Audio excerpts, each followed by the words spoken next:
Hey friends, on Bungie.net, a new PvP article just dropped, Heresy Crucible updates, link in the description. You probably already listened to Cross read it anyway, so I'm not going to read it verbatim, I'm just going to summarize, and in the background you're just going to see some Grenader Jake cosplay. Speaking of Jake and Cross, I've been seeing a lot of content creator slander in the comment section of various videos and other recommended videos I get on my feed.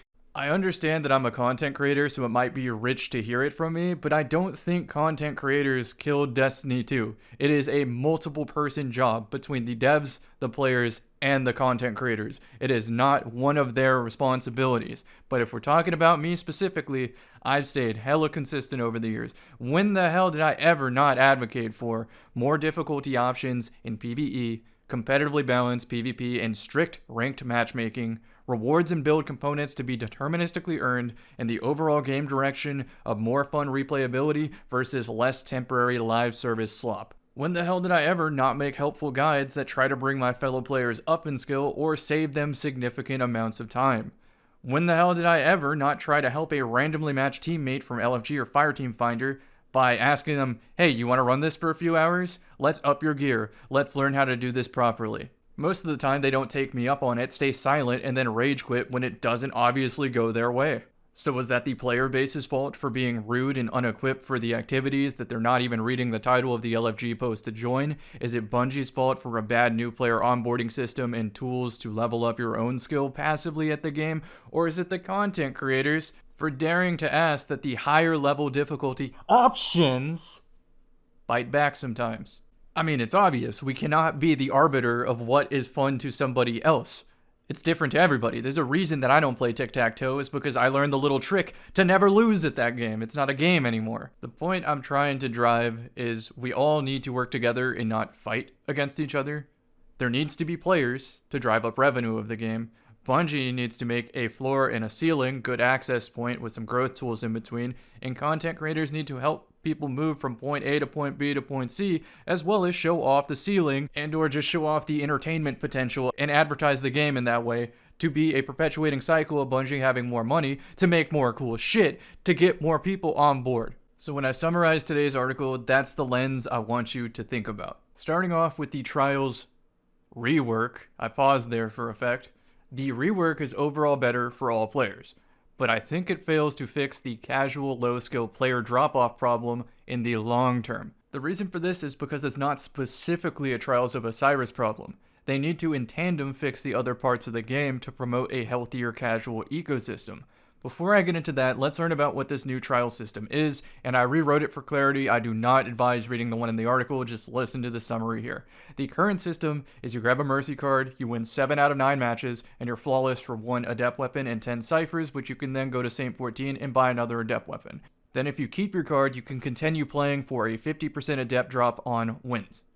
The new system, again, do not read the article, for the casual and lower skill players that say something like, man, Trials was sweaty this weekend, or I always get stomped, or something about cannon fodder, and you also realize that Adept loot is functionally similar to non-Adept loot, like for 99% of the player base, they're not going to benefit from owning an Adept. Let's say you're around a 50% win rate, then you need to grab what they call the Trials of Osiris passage because it disables open skill matchmaking and forces performance-based matchmaking, which means that you will match similarly skilled teammates and opponents, and it will be a much better experience, but you just won't get Adept drops. If for whatever reason you're a high skill player choosing this Trials of Osiris passage, don't, because you will get performance matchmade against other high skill players and you also won't get Adepts.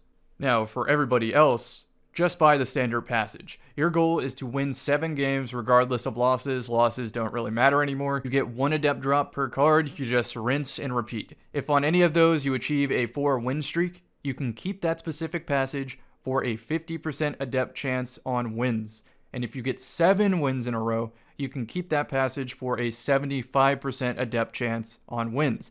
I decided to crunch some numbers to give y'all a ballpark idea of what the best strategy to farm loot is depending on your skill level. So I'm going to use win rate. Let's say that your win rate is 50%, just flipping a coin.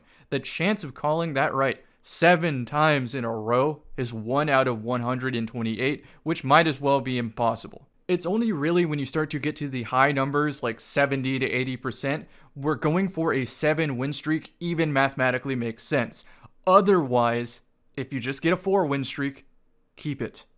And then if you are between 80 and 99%, you win so often that it's worth just resetting the odd loss that you get early in a card to go for a 7 streak passage as soon as possible. Obviously, this isn't the case if you're running hundreds of matches a weekend and trying to go for a very specific role, which coincidentally might mean that you're higher skill if loot like that tangibly makes a difference in your gameplay, but I digress. Use what you find useful, leave what you don't. It's there. Moving on, another big change. By the way, as a solo player, if you happen to match a duo or trio, your loss is forgiven.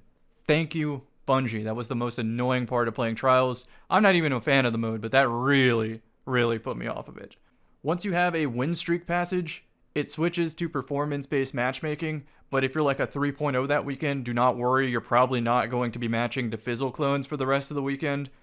It's going to be the same it was before, which is just taking your flawless card and continuing to play for your 50% drop rate. It's going to functionally be the exact same, and to me, I would accidentally go on 20 and 30 win streaks, so there's no way it's going to be that strict. But even if somehow it is, it's not going to be a terrible experience. And I know someone always comments something mean about like, oh, skill creep, you're finally going to pay when you have to match a high skill player. But the thing is, to a very high skill player, that's not punishment, that's a reward. That is what they play their game for. That is fun.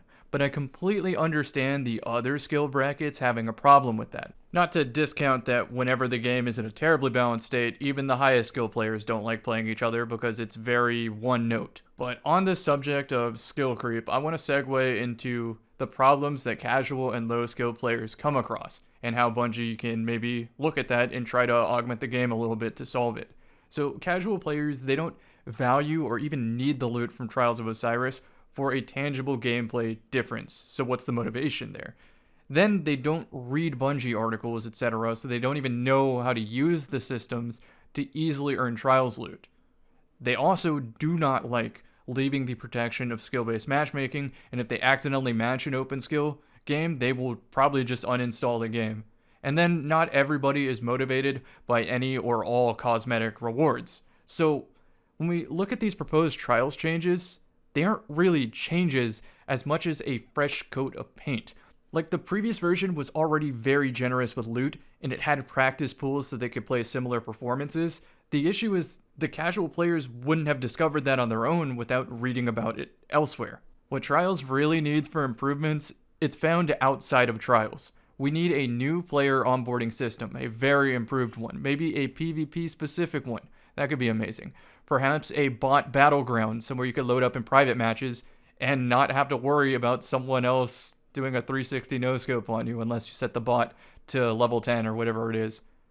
There needs to be better in-game advertising for new features beyond those annoying pop-ups that nobody reads, and then you have to click out of 10 of them in a row, so you definitely won't read them. This is where I'd imagine a Trials and PvP quest could subtly trick players into learning how these new systems work, so that they feel more motivated to participate instead of being scared by the first few out of skill-based matchmaking matches where they unknowingly put themselves through it. Now, obviously, I try to provide some tutorials on my YouTube channel. Recently, I did make a low-skill player Trials of Osiris guide. That's for the old system, but a lot of the tips matter. Just skip to, like, I don't know, the 13-minute mark or something like that. But the reality is, a noob isn't going to seek out my videos.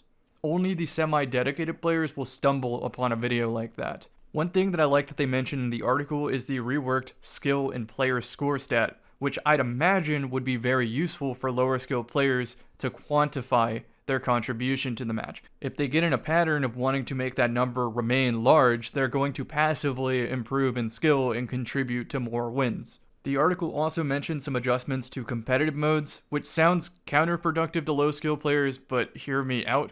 Because when a competitive playlist is at its best, then the highest skill players will voluntarily want to spend their time there instead of in the inferior Trials of Osiris or pub playlist that would otherwise completely outlier diff a low skill player. Obviously, that does require sandbox balancing too, and this article is a step in the right direction overall. A step is nice, but the game needs an entire leap or two to see some tangible differences in the casual low skill player experience. Moving on to other parts of the article, I also like that the checkmate mode is returning with the improved ammo meter.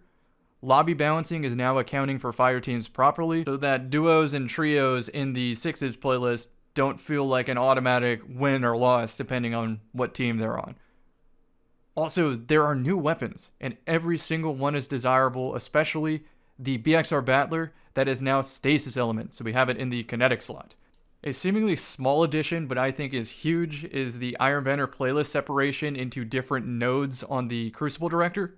That is so much better than that hidden drop-down menu they had to switch from Eruption to Control. So now you can realistically find a populated playlist instead of praying that everybody read the Crucible update of that hidden drop-down menu. The final thing mentioned that I thought was amazing, and I'm going to end on this, the competitive mode of the Hill now has a playable version featured in private matches. That about sums up my thoughts on the article. Thank you for listening. Thank you for being nice to each other. And I'm going to keep enjoying playing the game and making videos on it. So, see y'all in the next.